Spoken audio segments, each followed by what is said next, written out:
Morningstar CEO Kunal Kapoor has a dose of wisdom to share with those still trading meme stocks. I had a chance to talk with Kapoor on that topic and his outlook for next year.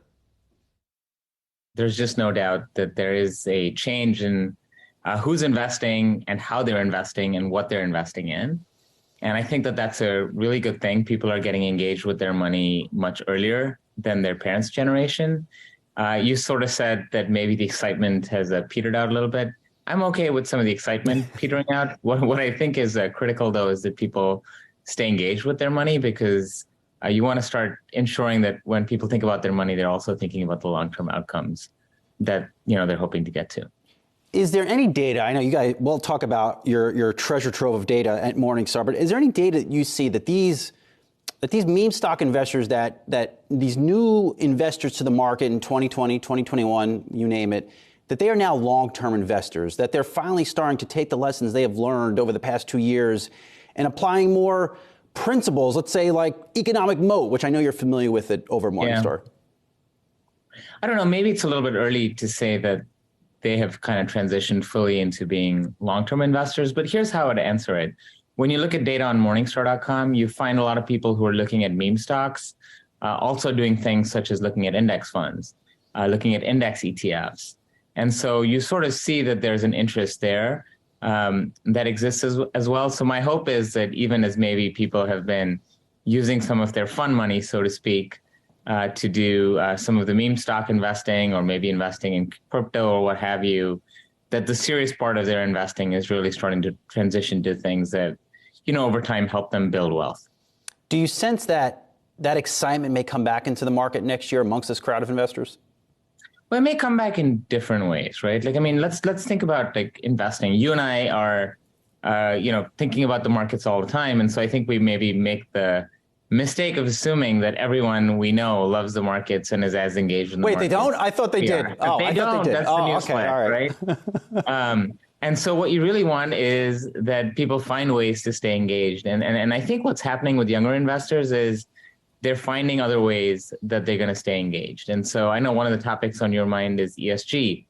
And regardless of what you think about ESG, the most important thing to take away about it is it allows for personalization and personal choices to become part of your investment process. And so if you think about what's happened with investing, as you've sort of seen in the past 2 decades, maybe some of the fun of it has gone out.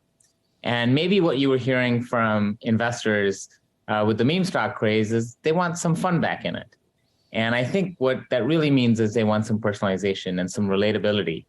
And so for Main Street to really get involved in it, I think you want to, continue to sort of see trends around personalization take hold. And that's why I'm more optimistic than ever before. Well, just given this whole influx of new investors to the world of investing, how do you position Morningstar to capitalize on it?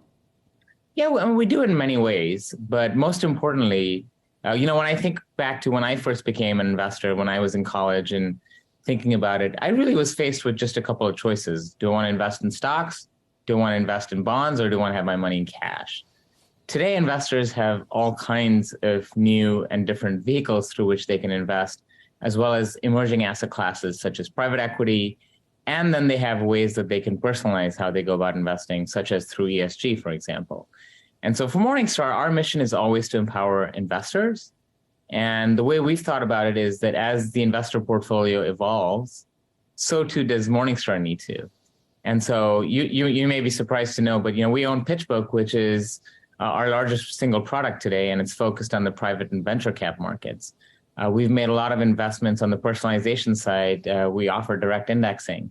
And so these kinds of things really go to the heart of both the evolving investor portfolio, the need for engagement at the investor level, as well as the use of technology to really impact that engagement that you have with the investor. Yeah, no, I absolutely want to get into PitchBook. It's a service that I know and I've used for quite some time. Just going back to just investing, as a standalone thing. I go to your annual report and right at the top, you're talking about economic moat and Warren Buffett. Does that type of value investing, does that still work in a market moving as fast as it is nowadays? Yeah, I think it does. And history has shown that when a lot of people say it doesn't is exactly when you want to kind of go back to it. I mean, the concept is really simple, right? That you want to invest in companies at the right price that have sustainable moats, as we call them, which is essentially inbuilt long-term competitive advantages. So, for example, a company might have network effects. That's a concept you see a lot with a number of technology companies that are large caps, right? And so we think those are sustainable ways that companies compete. And if you can get those at the right price and hold these companies, for lengthy periods, your capital tends to compound because they're great businesses and they do a good job with capital allocation. And a buy and hold strategy does tend to work pretty well over time. For those not familiar with Morningstar, have you pivoted or ventured into the crypto space at all?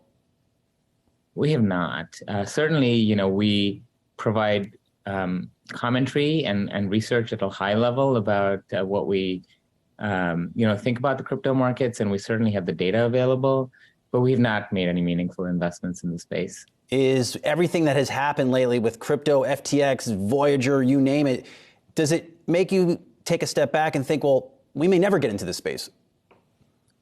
I think you want to always be open and thoughtful about it. And the reality is when things go wrong in a space, it's probably, worth actually looking at it a little bit more closely. I would say that there was so much euphoria that had you stepped into the space a year and a half ago, I'm not sure there was much value to be added other than to kind of warn people, which we did, that, when things look so euphoric, something has to be amiss.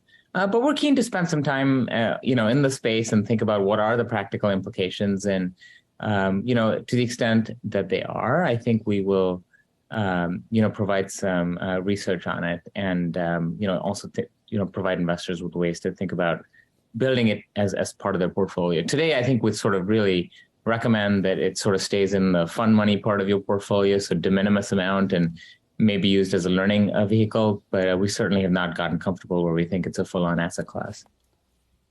That was Morningstar CEO Kunal Kapoor.